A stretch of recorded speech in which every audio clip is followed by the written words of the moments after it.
بسم الله الرحمن الرحيم. لا أقسم بيوم القيامة ولا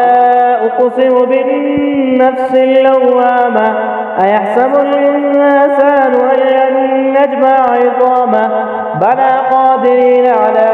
أن نسوي بنانه بل يريد الإنسان ليفجر أمامه يسأل أيان يوم القيامة فإذا برق البصر وخسف القمر وجمع الشمس والقمر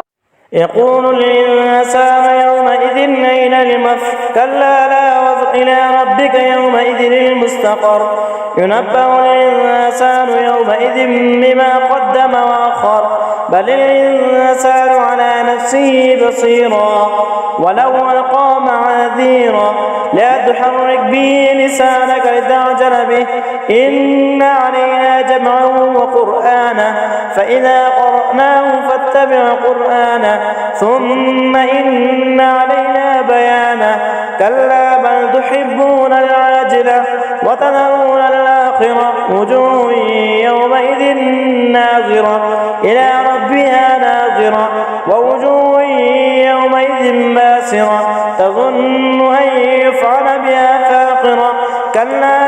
إذا بلغت التراقي وقيل من راق وظن أنه الفراق والتفت الساق بالساق إلى ربك يومئذ المساق فلا صدق ولا صلى ولكن كذب وتولى ثم ذهب إلى